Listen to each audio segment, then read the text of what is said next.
maayong adlaw kaninyong tanan. Magandang araw sa inyong lahat.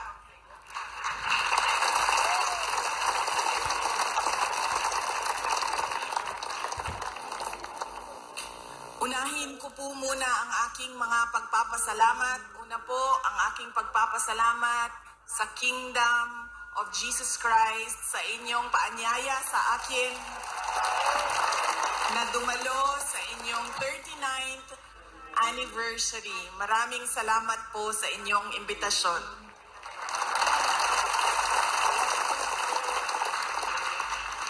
Pangalawang pagpapasalamat ko po ay mula po sa akin personal.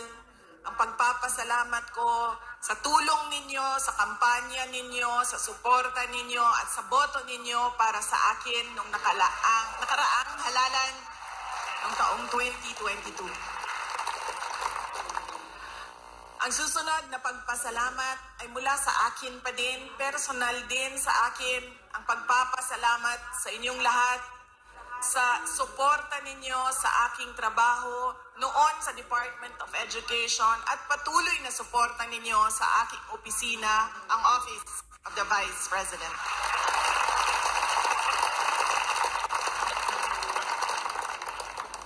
At ang huling pagpapasalamat ay mula po sa aming pamilya, ang pamilya Duterte. Napakalaki ng utang na loob namin sa inyong lahat, mga kababayan, sa pagkakataon na ibinibigay ninyo sa amin na makapaglingkod sa ating minamahal na Pilipinas. Maraming salamat po.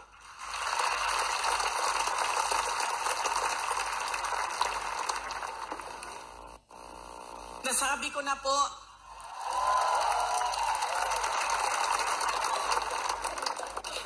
unahin ko po muna ang mga naririnig ko at narinig ko rin na nasabi ng membro ng Kingdom of Jesus Christ na sala manggunitan ni Inday Sara ug nidagan pa siya presidente dili ta magkalisod-lisod ani atong nasod.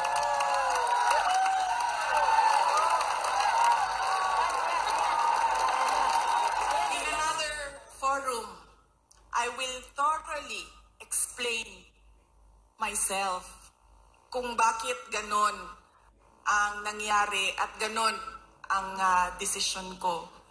Pero sa ngayon, hinihingi ko lang ang patawad ninyo na nagkamali ako.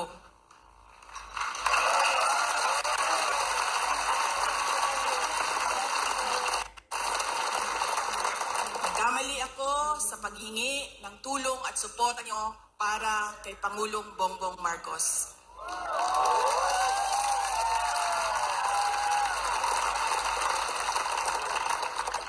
I was on the mistaken belief that we were together on the platform of unity and continuity. Nagkamali ako, kaya hinihingi ko ang patawad ninyo.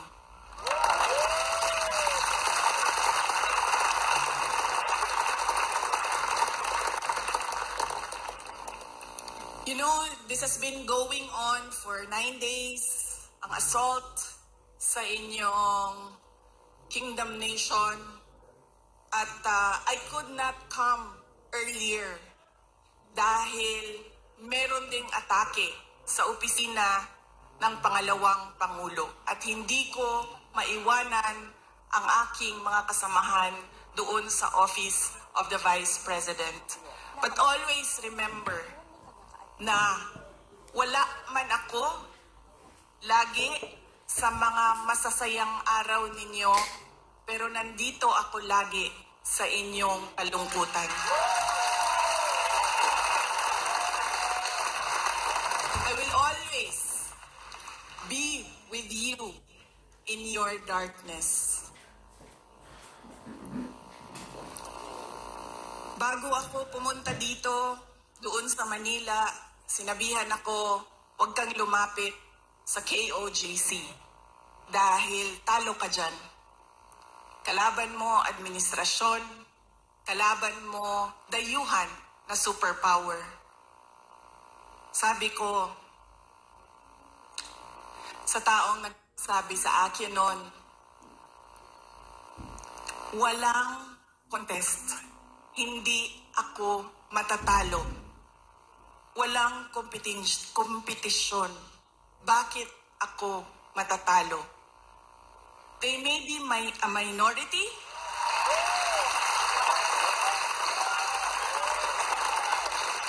They may only be 8 million around the world. Sabihin na natin na 6 million lang doon ang Pilipino, pero Pilipino pa rin sila.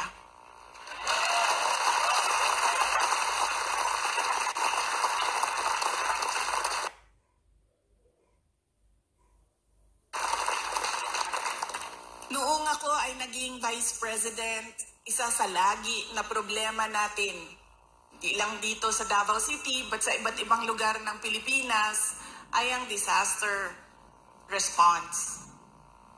So nung ako ay umupo, in-institutionalize namin ang Disaster Operations Center ng Office of the Vice President. Ang aming paghahanda ay disaster response. Pinaghandaan namin ang baha, pinaghandaan namin ang delubyo, typhoon, pinaghandaan namin ang earthquake, lahat ng maisip mo na kalamidad, pinaghandaan namin. Pero, nasabi ko doon sa mga kasamahan ko sa Office of the Vice President, we have not prepared for a crisis such as the kingdom of Jesus Christ. So anong sabi ng libro natin dyan sa Disaster Operations Center? Ano ang dapat nating gawin sa krisis at disaster na ito? Lahat sila walang masagot. Kahit ako matagal, ako nag-isip kung ano ba ang response namin. Because this is a crisis. It is a disaster. And ano dapat ang tugon ng Office of the Vice President? At isa lang ang naisip ko. Sabi ko, as Vice President and as a Dabawenyo, I will be there to comfort them.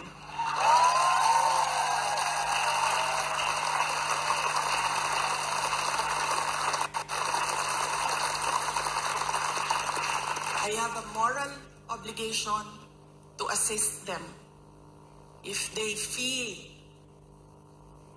that they are persecuted, kahit kukunti lang sila. Trabaho ko yan bilang pangalawang Pangulo.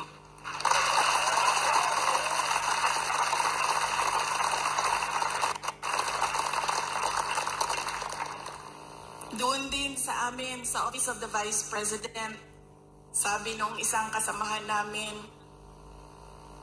doon sa USEC namin, sabi niya, USEC, ano bang kung gusto natin bumili ng leche plan, meron pang leche plan. At ayaw natin ng leche plan, gusto natin ng ice cream, nakakabili tayo ng ice cream. Sabi ko, ito, personal ko na experience. Kaibigan ko, 47 years old. Sumakit lang ang likod. Anong sabi ng doktor?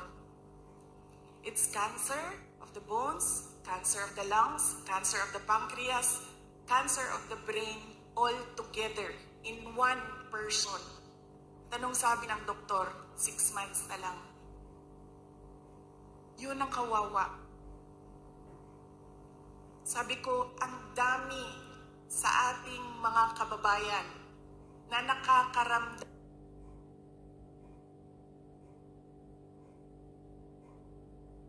ng gutom dahil hindi na nila mabili ang pagkain sa sobrang mahal ng pagkain. 2 beses na lang kumakain sa isang araw. Yun ang kawawa. Sila ang dapat tulungan. Dumadami ang naghihirap sa ating bansa. Dumadami ang nahihirapan makahanap ng regular na trabaho. Sila ang totoong kawawa at kailangan ng tulong natin.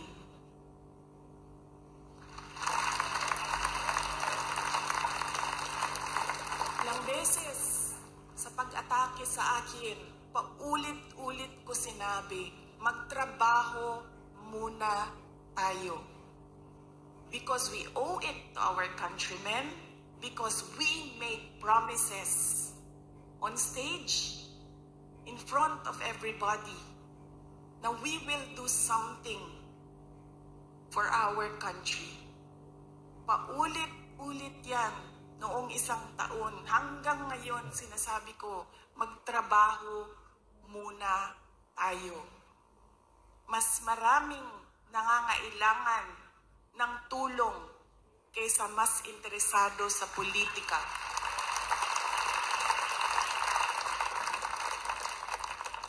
Pero this night is not about me and my problems. Hindi ako kawawa. Mas kawawa ang mga kaibigan natin na natutulog sa tabing daan, gutom.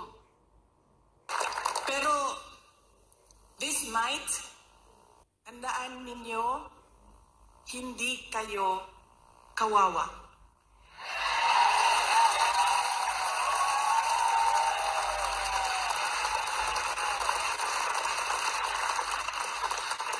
Tungod kay ang langit nung amahan naa pirmi kaninyo.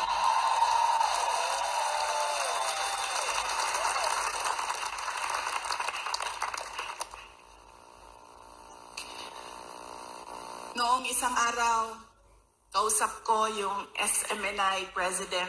Sabi ko sa kanya, Sir, bigyan mo ako ng update sa mga tao. Sabi niya sa akin, 3,000 ka pulis, 4,000 ka pulis, 5,000 ka pulis, ilang gipadala dinhi sa Kingdom Nation. Nalisang na ang mga tao. Nangahadlok na sila. And then I said, mali nga malisang. Mali nga mahadlok. Kay baw mo nga no? Gipadalahan mo og 5,000 ka pulis na inyong istoryahon, na inyong ipasabot, na unsa na ang atong nasod, asa na ang rule of law.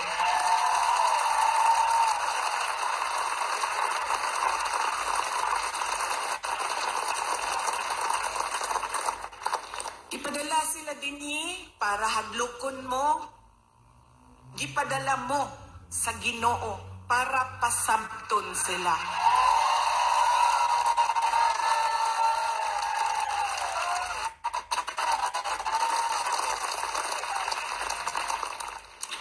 If they come from a place of violence, the Kingdom Nation is the expert on peace. Kay baw mo, anak. Dabaweños are peace-loving Filipinos. And in fact, dili lang Dabaweños, because the Kingdom Nation citizens can be found all over the country and around the world.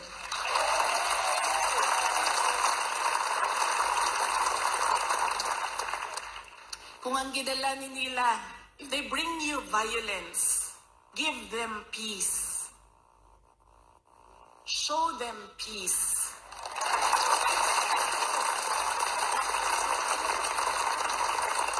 Make them understand that this is not about me and you. This is about the abuse of power and the assault on the freedom of religion. Because the Kingdom Nation citizens can be found all over the country and around the world.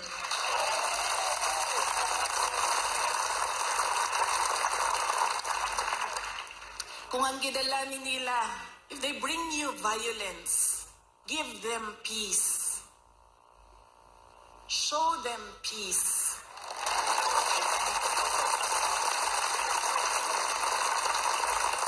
Make them understand that this is not about me and you.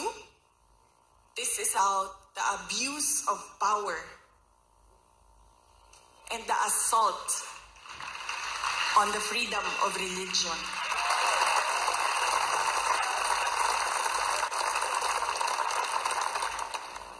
Violence, you have peace. Bullets and tear gas, what do you have?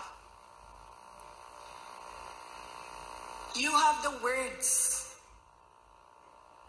of the Almighty God.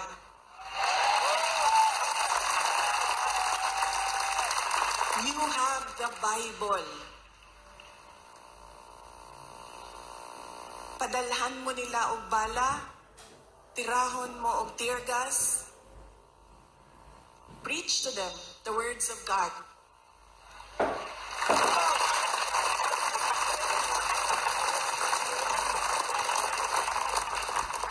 Pangtulo, if they come from the evils of Satan, what do you have? You have the goodness of the Lord Jesus Christ.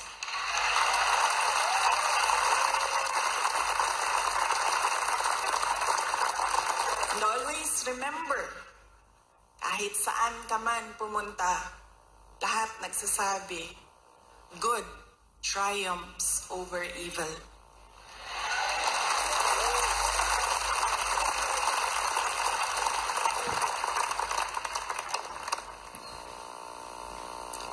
Ang ako ang lola sa mother side, maternal grandmother na ko, buhi pa siya karon, kaluoy sa Ginoo, she's blessed with a very long life. She's in her 90s. Lumad sila dinhi sa Davao del Sur o Davao City, sa Padada, Davao del Sur o diri sa Davao City. Ang iyang trabaho is magmaligya o kaniadtong panahon, mga 1960s, 1970s, mamaligya og mga PX goods. Anang mga murag ukay-ukay kung ginatawag nato karon.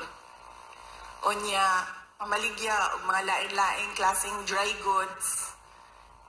Nakaadto siya og baklaran na maligya siya og mga sandals, nga mo ang ginabaligya kaniadto. Saya ako nakakaton og kanang dili magulat nga naay customer, kundi tawagon nimo dapat ang customer, pasudlon nimo sa imong tindahan. Doon na siya'y pulong sa ako tong batanon pa ko. Kaya ba mo, diri manggod sa ato sa Pilipinas, when you are outspoken, when you are opinionated, when you are headstrong, ang tawag sa imuha maldita. I feel that it is wrong, pero somehow, siguro sa ato ang mga Pilipino na kumutubag ka sa mga elders, tawagon ka maldita. So, itong matanon pa ko, ang ako ang lula, mag-istorya, mga saba tingali, unya, mutubag ko, mayon dayon na ang ako ang lula. Maghinay-hinay ka, Inday. Kay ang gaba sa motong kaganina, I know, dili gyud ko makasulti when our preacher said, love your enemy. Nag-ana lang yun ko.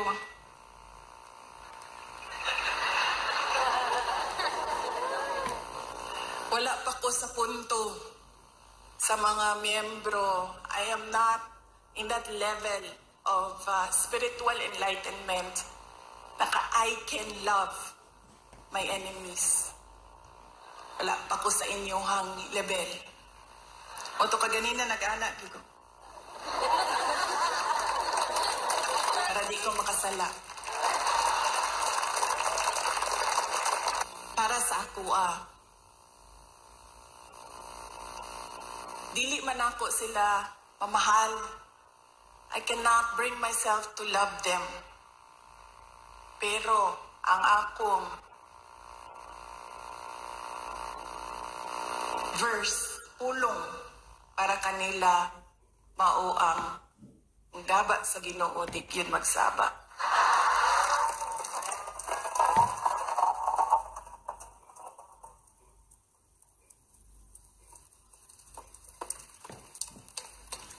Paula siya ang prinsipyo sa ako ang Lola Puring.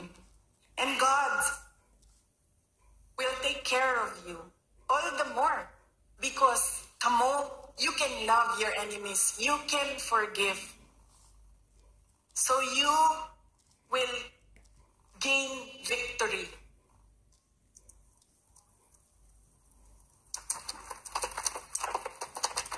God will be there, will always be behind you, around you, above you, underneath you, to cradle you, to shelter you.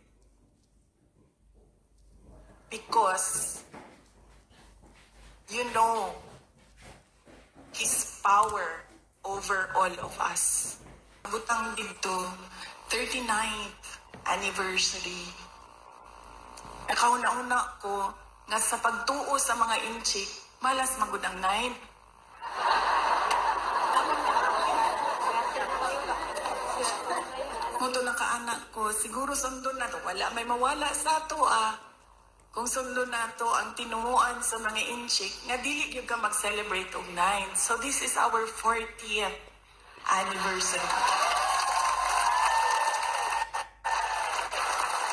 Mamalakpak ta para sa 40 years.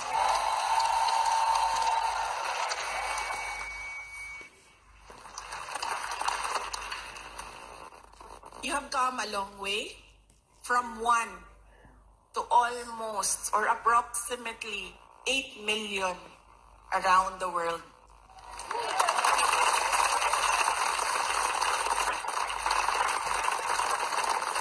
You have overcome challenges, and every challenge made you stronger, made you more united. And we can see that now. There is another challenge before you, pero naagihapon mo sa ngalan sa Ginoo.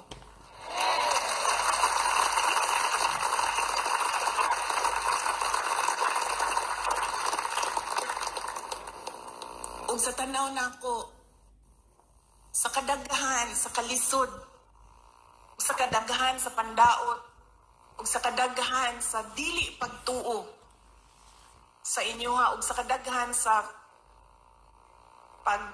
kanangkansyaw ba sa inyong pagtuo.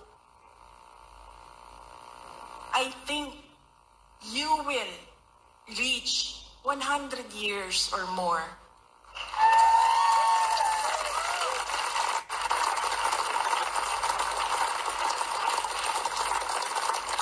Magpadayon ug magpadayon mo basta ang inyong pagsalig ug pagtuo hugot dinha sa Ginoo. Kaganina nag-ingon ko nga I will leave you with a verse, and nangita ko og verse butang nako dito of being afraid. And doon ay isa on top of the list, which will guide you, which will guide me, which will guide our countrymen through these dark times of our nation. And that is Psalm 23, verse 4. Even though I walk through the valley of the shadow of death, I will fear no evil, for you are with me.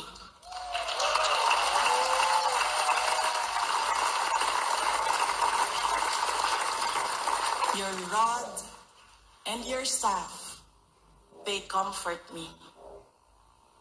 Ayaw mo kalimot na ay Ginoo nga nagtanaw sa ato ang tanan.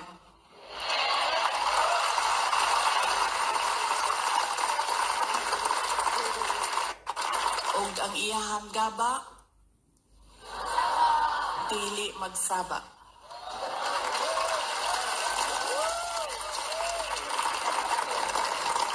Let us clap for 100 more years. Ulitin ko ang aking kasiyahan na makasama ko kayo sa inyong 40th anniversary.